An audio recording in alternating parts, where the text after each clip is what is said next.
Episode 9, season 19 of Sister Wives. I want to recap. I want to chat about it. Let's get into it. Before we get started, this is a brand new YouTube channel, so if you guys could like and subscribe, that would be greatly appreciated. And don't forget to leave me a comment. Alrighty, let's get into it. We got this big piece of property with a lot of snow. And this is the most snowy year I've ever seen here. We are starting off this episode with Kody hanging out with 4 of him and Robin's kids, Brianna, Aurora, Solomon, and Ari, all working to uncover Kody's truck from the snow. And we'll shovel this off. Today I'm getting the kids all gathered up and we're gonna go unbury the truck. He says that this is a fun thing that he's trying to do with them. It really just looks like he's utilizing them to complete a little chore for him, but whatever. Obviously somebody's gonna get a little bit of snow in their face because we're gonna have some fun. The way that Kody says that he's having fun with this is by shoveling snow in Ariella's face. I guess that's fun for Kody. Ari does seem to have a good time, so there's that. Watch out! Oh! Honestly, this scene just feels really staged. It's very similar in vibe to the scene where Kody is playing Jenga with his kids. I believe that's like episode 3 or 4 of this season. It just doesn't feel natural at all. I feel like I have rarely ever seen Kody play with his kids. We see Kody really having to hold his composure around his kids because he's going to get upset and he's definitely going to pull out his quote unquote schmurder face that Robin has mentioned before. Don't try to drop me. No! You just hit the truck. All right, so we see Kody get a little bit upset with Ariella. He tries really hard not to show that he's upset. Hold my tongue. If I get angry, this is no longer going to be fun for anybody. I got to be really careful to just make sure my kids are enjoying my company while we're doing the work together. He even says, you know, I'm trying really hard to focus on having a good time with my children. I don't know what parent on earth is thinking actively in their head when they're hanging out with their kids. I need to focus on having a good time with my children. That should be something that just comes naturally to you as a parent. You want to enjoy the time that you're spending with your children because you genuinely do. So this is just a really weird comment from Kody, but obviously he knows that his children typically don't enjoy spending time with him because he is so high-strung and mean. So he's working really hard on keeping a lid on everything. But here's a hint, Kody. If you don't want your truck damaged, maybe don't give Ariella a shovel and get into a snow fight with said shovels right next to your car. I think that will prevent that from happening in the future. The next part that we see in this episode is Janelle and Meri. We saw this in the preview for this episode. We knew they were gonna have a conversation. Janelle goes over to Meri's house and they have a discussion about Coyote Pass. So I'm gonna go talk to Meri. I just need to make sure she's aware and then I can rest easy. My conscience will be quiet. At the beginning of this scene, it looks like both Janelle and Meri are crying. Last year I decided, it was in the spring, I decided, you know what, I just need to move and get up there and like, it's a lot of back and forth. I'm not sure if there's something cut out from the beginning of the scene that we didn't get to see, but from my perspective, it definitely looked like we were missing something because both Meri and Janelle look pretty teary-eyed, but who knows? That's just what I was thinking. This is also the first time that Janelle and Meri get to talk to each other since they have both officially left Kody. Meri has officially left Kody at this point, and Janelle has more or less officially left Kody. She's had multiple conversations about it at this point, but this is the first time that they are getting to talk to each other about it since both leaving Kody. Now, with that being said, Janelle is here in this conversation to warn Meri about the Coyote Pass property. Came because we have this property. And the note is due in 75 days. She's trying to warn Meri that there is a very real possibility that the entire property could have an issue moving forward with it being revoked by the person who they were purchasing it from. With the contract that they signed, if they do not pay off this giant lump sum in the next, I think it's like 2.5 months. He can repossess the whole thing. The whole thing? The whole thing. Even the parts that we've got paid off? The owner will take back the property, even the parts of it that they've already paid off. Now, Meri's response to this is a little bit flippant. She's like, oh, I'm not worried about that. Well, I'm not worried about that. And Janelle is like, well, I am, and I've been the one who's been in the finances a little bit more with the family than you have. And I think you should be worried because I've been talking to Kody about this for a long time, and he doesn't have any method to pay this off moving forward. Okay, because you have to know, I've been talking to Kody about this for years, and he keeps putting me off, saying he doesn't have the money, he doesn't have the money. And she's like, oh, I'm not worried. He's not going to let that happen. I have been under the impression for many, many years that you're the one who's No, been the one that's been taking care of all the family no, finances. all I am is the bookkeeper. We also learn in this scene that apparently Kody has been telling everybody, really what Janelle is saying is that Kody has been telling Meri that Janelle is in charge of the finances. I am beginning to realize that Kody has been telling everybody that I somehow was controlling the money. I don't know why Meri would believe that Janelle is in charge of the finances. Do you really think that Kody would put somebody else in charge of the finances besides him and Robin? I don't think so.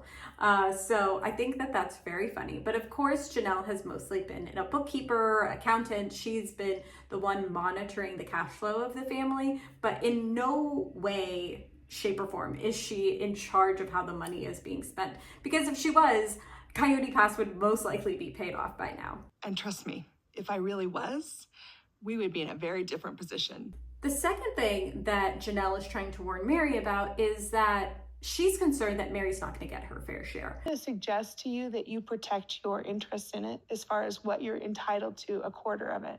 Right now, there's 4 people in total that are accountable to this property. Kody, Robin, Janelle, and Meri. But Meri's name is only on one of the 4 parcels, and her name is with Janelle and Kody. So she's only entitled to a third of one of the parcels. She technically is entitled to a quarter of the value of the property. Her name is only on one piece, and it's in conjunction with Kody and I. She's definitely not entitled to get a quarter of the property, even though morally she is entitled to a quarter of the property. So if worse comes to worse and it's sold, she probably won't get a quarter. So Janelle's there to warn Meri, like, hey, based on the conversations that I've been having with Kody, I don't think that he's going to be looking out for our best interests, and I need you to know in my own good conscience that you need to start looking out for yourself, because I don't know what's going to happen with this property moving forward, and this is your estate. I'm going to protect myself. I suggest that you look out for yourself. In this scene, Janelle is just trying to warn Meri. She's trying to do her best to give Meri a heads up that something seems off. This scene just makes me so annoyed with Meri. She comes across so cold, and she also comes across a little combative. She's like, I'm not worried about it. Kody and Robin would never do that. I mean, Meri genuinely believes that Kody and Robin would never screw her over. But Janelle totally disagrees and says, like, yes, I do think that they would screw us over. I don't think that they're going to screw us over. I don't necessarily believe that. Would Kody and Robin really go into this thinking maybe we should get all of the property? Yes, they would do that. Absolutely, they would do that. They have shown time and time again that they are out for themselves and only out for themselves. You really think, Meri, after all of this time, that Kody is somehow going to start being generous with you? Are we all living in the same planet? Like, what is happening? Of course not. Do you not have my back? I will watch out for you, but I just want to make sure, Meri, this is really your entire estate.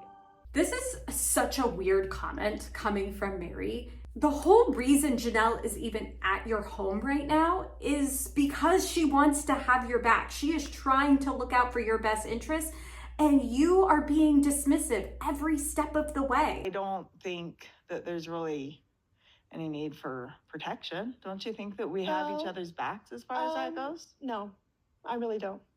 I don't know. I don't love this scene of Meri. I was starting to have my little Grinch heart warmed by how Meri was being in the last episode with her seeing her carriage house. But now this episode, I am right back into disliking Meri all over again. Variety of different reasons this episode, but a big one being this conversation that she has with Janelle. The way that she is just dismissive of everything that Janelle is bringing up even though it is in Meri's best interest to be listening to Janelle, I don't know what's up with that. It seems like she still has quite a bit of alliance to Kody, even though she is fully divorced and they haven't been really truly in a marriage for at least a decade. So whatever, Meri. So one of the reasons that Meri isn't concerned about Kody paying off the property at Coyote Pass is because she says he's always had to be creative with his finances. Cody's always been very creative in his financial situations. You know what I mean? And then she makes this comment. When you've got a big family, sometimes you get in a situation where you need to rob Peter to pay Paul, right? Like, I get that. Like, everybody does that sometimes. What? That is not something that everybody has to do. Not everybody has to orchestrate some sort of criminal enterprise to be able to settle and have even finances in their world. Unless I am just sorely mistaken, but this does not seem like a way that majority of people are navigating their financial situations. Robbing Peter to pay Paul, maybe that's normal in the MLM world that Meri is used to, but this is definitely not something that seems normal. All right, Meri. All right. But what I do expect is for him to be a gentleman. Janelle and I are entitled to some of the property as well, and I expect him to be fair with us. Meri, when has he ever been a gentleman? When has he ever been fair? When has he ever been equitable? He's never even been equitable with his time, and you expect him to be equitable with his money? What? Who are you talking about? Again, another line of Meri being super dismissive with Janelle. Janelle says that she feels like she has the need to protect herself. And with that, I believe that she's saying she needs to protect herself with a lawyer. And Meri responds back, "Oh, I'm sorry you feel that way." I feel like I better protect myself. Sorry that you feel like that. You should feel that way. You should also be feeling that way. If Janelle is the one worried that Kody is not going to be fair with her, Janelle, I feel like, has always been pretty level-headed. And if Janelle is saying, I'm concerned, something seems fishy here, I feel like I need to protect myself, and Meri is saying, I'm sorry you feel that way. Meri, you are about to get screwed over in this situation. I think you should be taking some advice from Janelle. Just saying. So based on Meri's response in this whole conversation, Janelle leaves this conversation feeling like, I'm a little bit concerned that Meri's not going to go run to Kody and tell her exactly what I just said. This is very uncomfortable. This is very awkward for me. I still don't know if I can trust Meri to not go right back and report to Kody about this conversation.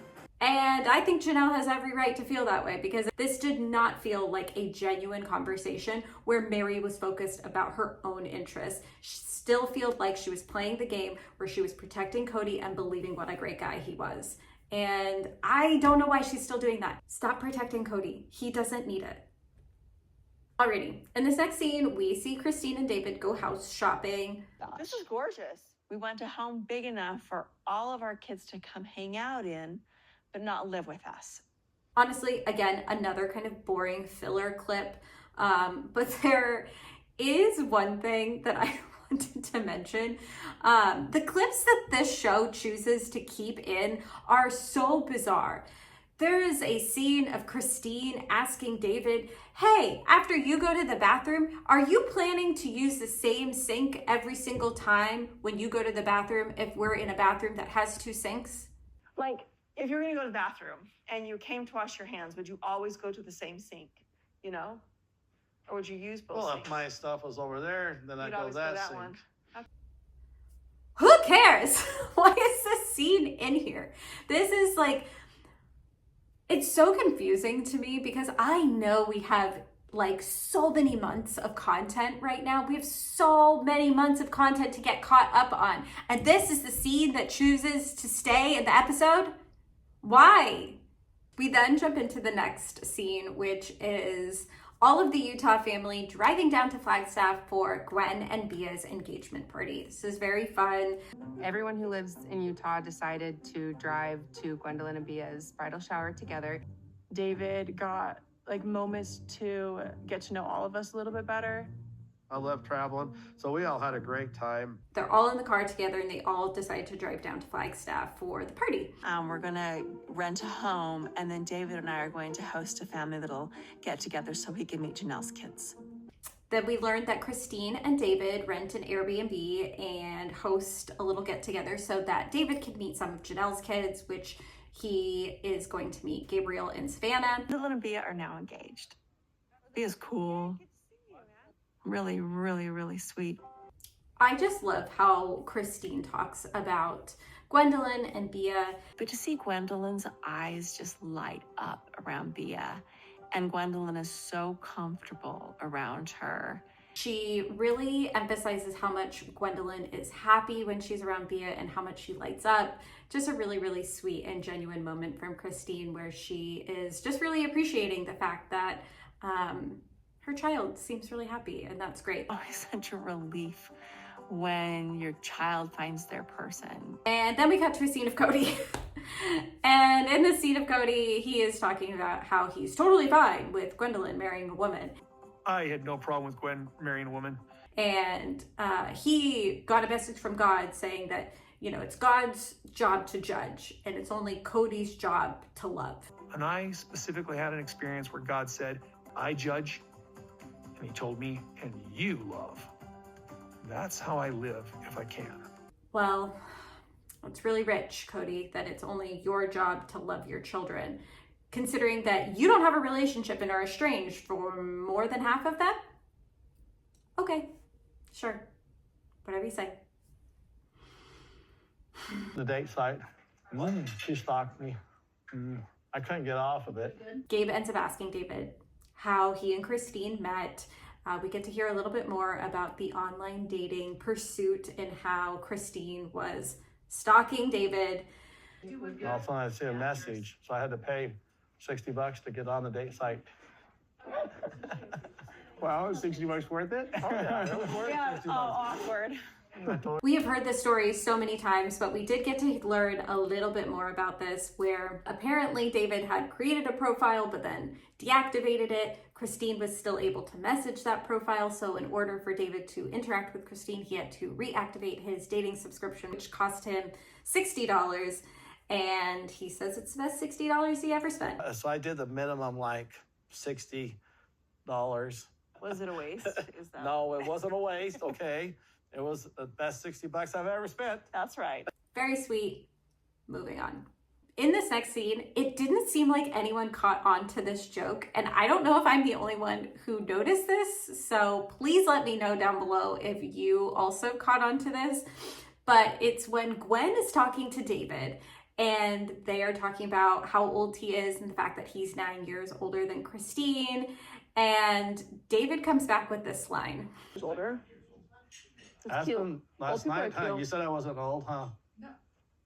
Oh my God, what? He's old.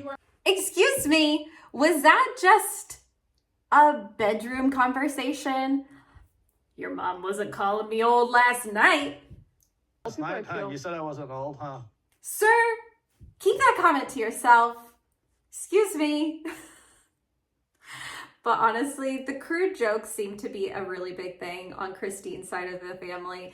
Tony has them, McKelty has them, so I think this is David just kind of joining into the family banter and how they choose to have fun with each other. So it's funny, it's good, but I don't know if anyone else really had caught onto it in that scene that he was making like a dirty joke, but I thought it was really funny. So at the beginning of this, we are learning that Kody and Robin are not coming to Gwendolyn's engagement party. So the next day is Gwendolyn's engagement party. Kody and Robin aren't coming. But then right before, I believe it's the day before, that changes. And Kody and Robin are now coming. We just found out that Kody is coming to the engagement party. Now, he told Gwendolyn he wasn't coming. Like he said, full on, he wasn't going to go or anything. But now suddenly he's coming and Robin's coming. And this throws a huge wrench into the plans. So it adds another level of complication. It now is changing the focus from Gwendolyn and Bia to really now Kody meeting David for the first time. I'm frustrated that it's Gwendolyn's day, but so much of the focus now is going to be on Kody and Robin until they show up. It adds on such a level of complication that is so ridiculous. It just takes away some of the specialness of their day and the focus really being on them and makes it all about this potential blow up and weird, awkward interaction between Kody and David. The morning of, one of my other kids just tells me, hey, Dad, Mom's new boyfriend's going to be there. I think that what should have happened, if there was a little bit more time for this to have been prepared, I think that Kody should have met David at a different time, a day before, earlier that day, so that by the time that they got together for this party, it really could just be all about Gwendolyn and Bia, and none of the focus is on these two adults meeting for the first time, because it's not about them. It should be about Gwen. I haven't seen Meri, Kody, or Robin in a long time. Also, I don't know if anyone else caught on to this, but it really seemed like there was a potential that Garrison was at this party. I imagine that he was. I don't actually know if he did attend Gwen's engagement party, but it did look like there was the potential that maybe he was there and his scenes were just cut. I don't know if anybody else was paying attention to that. I was trying really hard to look around in the background just to see if he was ever there, and it didn't seem like he was, but he also just could have had his scenes cut from this because we didn't really see that much of Gabriel or Hunter either, and I know they were there, so I don't know. Maybe he was there and his scenes were cut, but I was a little bit bummed to not see that he was there. So before Robin and Kody meet David, we get this little clip of Robin saying, I don't know much about this guy who's with Christine. I don't know anything about this guy that's with Christine. Okay, first off, he has a name. His name is David. Second off, he's not some guy with her. It's her boyfriend. This like super dismissive language from Robin is just like so annoying. Like, he has a name and it's her boyfriend. Get over it, Robin. Move on. Then we get from Kody, I can't imagine that this is going to be a pleasant experience for me and Robin. I can't imagine that for me and Robin, this is going to be a pleasant experience at all. Kody, you're an adult. Grow up. I don't think any person has a great time hanging out with their ex. But when you have children with that ex, this is what happens. You have to hang out with them sometimes. It's not about how you feel in this situation. It is about Gwendolyn. I don't know why this is so hard for them to understand. He's so busy being so self-absorbed, thinking about how him and Robin are going to feel in this situation. Stop worrying about yourself and worry about how your weirdness and awkwardness is going to affect Gwen and Bia being able to enjoy their day. This party is for Gwendolyn and Bia. Hopefully everybody can just be good and not weird. Thanks, Meri. Correct. This is the right mentality to have. This is one of the only good things that Meri says this entire episode. She's getting on my nerves this episode. She gets on even more of my nerves in this next scene. We'll get into it. So now we have Meri and Christine getting together. And I think this is the first time since like way back when Christine first left that her and Meri are together talking. Hi, David. Nice to meet you. How are Good you? to meet you. David, Meri, David. Thank you. I love it. Okay, I thought that Christine was actually very, very sweet and genuine in this scene. I really enjoyed it. I know Christine has not had the best relationship with Meri over the entire time that she's been a part of the family, but I thought Christine was being really kind. And then Meri says this snide stuff. I think that me and Christine talking to each other at this party is both of us being on our best behavior. I think Christine was actually being very genuine. I think you should speak for yourself. You were the only one who was not being genuine, and you were the one who was trying to be on good behavior, and you weren't even on that great of behavior because you were kind of shitty. Sorry, just saying. Then Meri makes a comment that she feels like David is super nervous in this interaction. Now, this is the first time I'm meeting David. I feel like that David was a little bit nervous. No duh. Anyone would be nervous in that situation. You are in a room with your current girlfriend's ex-husband, the ex-husband's current wife, and the ex-husband's ex-wife, who is your girlfriend's ex-sister wife. This is a complicated situation. This would be nerve-wracking for anybody. And then on top of that, it's all these kids too. Give me a break. Give me a break. Give David a break. He's allowed to be nervous. This is nerve-wracking for anybody. Whatever, Meri. I found him online. She stalked I me. stalked him. Better be careful about that. Oh, yeah, you're right. Oh, you make a good You have joke. experience? You have I like experience? it. We also see now that Meri's in a situation where she can look back and laugh at her catfishing situation. That's kind of new. I feel like for the most part, the catfishing situation has always been a pretty sore and open wound for her. So it's nice that she's able to look back on this and laugh now. At this engagement party, it's also a tattoo party. So Gwendolyn's getting a tattoo, and Christine and David also talked about the fact that they are getting a tattoo. They're getting matching tattoos that are the Celtic symbol for new beginnings. Very sweet. Okay, we're gonna get one too. So what are you guys gonna get then? New beginnings. I'll show you. We're getting matching tattoos. They are new beginnings in Celtic. So the two of them get their tattoos. I believe they're getting them at this time. They don't really ever show them getting the tattoos, but it's alluded that they're getting their tattoos at this party. Here it is. It's new beginnings. I think it's beautiful. I absolutely love it. So David has the same one. David then makes a joke about Christine needing numbing cream for her tattoo. Had to put numbing cream on.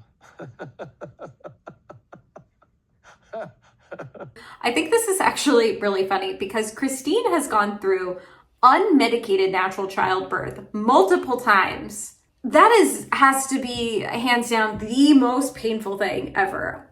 I did not go unmedicated for my child, and it was the most painful thing I've ever gone through in my entire life. And I've been tattooed a number of times. Tattoo was nothing compared to childbirth, so I just think that it's really funny that she had to use numbing cream because she can definitely take some pain because she's done way, way, way, way worse. How are you doing? I'm good. I'm so good. Yeah. So we see Christine and Meri talk for the first time since Meri has left Kody, and Meri actually asked Christine, do you know that I'm gone, I've left him? And Christine, says yes, and she gives Meri a really long hug. So you know. Yes. You know. You all right?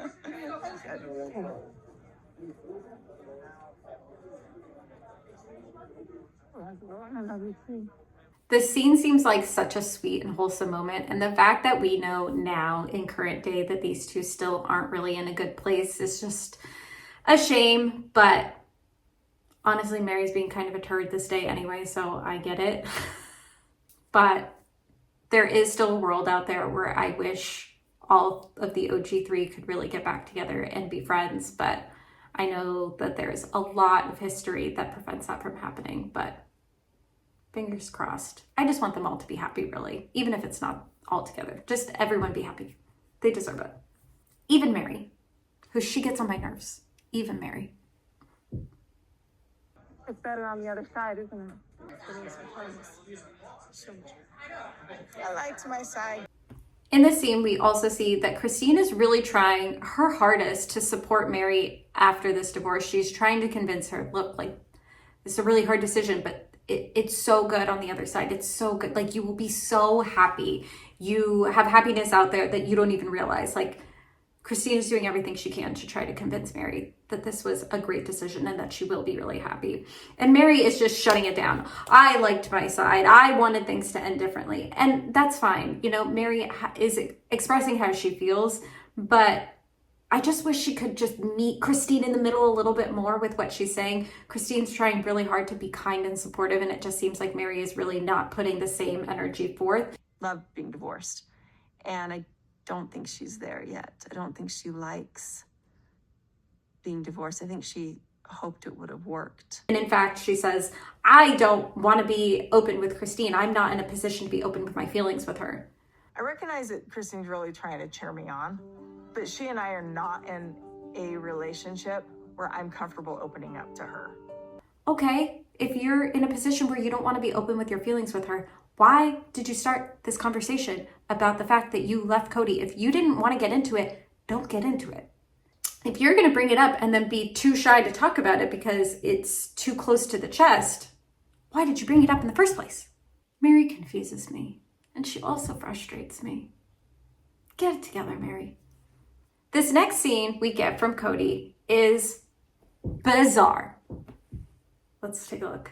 I'm here with my shy and pretty wife. My one pretty wife. She's shy. But she's not shy with me. I have a very special bond with her. Why is this man so weird? Why is he saying this? Like, where did this come from? I know that he's not in control of how he's edited on the show, but stop saying weird stuff and then you won't get edited to look like a freaking weirdo. Anyway, moving on. We then get to see Kody and David meeting for the first time. We saw a preview for this in last week's episode. We've been looking forward to this moment. How's it going? My boyfriend David. David, Cody. Nice to meet you. I'm Cody. Robin, David. Nice to meet you. Obviously, this is an awkward interaction for all four that are involved, and including everybody else that has to witness this. This is awkward. Nobody wants to do this. It's just one of those cringy moments where you just grit your teeth, survive it. But I actually thought that Christine, David, and even Robin handled this pretty well. I think the only person who didn't was Kody. Shocker. I think the two parts that we see Kody not handle so well are, one, when he learns that David was a babysitter for McKelty's kids. He babysat them by himself while we went and got pedicures. Yeah. Wow. The first thing he said is, I heard you hold my grandkids. Oh, yeah. And McKelty says, well, he did more than that. He babysat them. He did not like that. Apparently, David said he got all red in the face. And he got really red in the face. The next part is when Christine puts her head on David's shoulder. And that makes Kody really upset. Let's look at this and discuss. And then you put your head on my shoulder. And that got Cody even more red. I'm like, okay. This is hilarious. Look at David's face. He looks like the cat that ate the canary. He knows exactly what this is doing to Kody, and he is here for it. He is totally loving the fact that this is getting under Cody's skin. I love it. It's so good. I think David's great. I'm super happy for him and Christine. And I'm even more happy that it annoys Kody. Sorry, not sorry. So then we get the super rich scene from Kody where he says,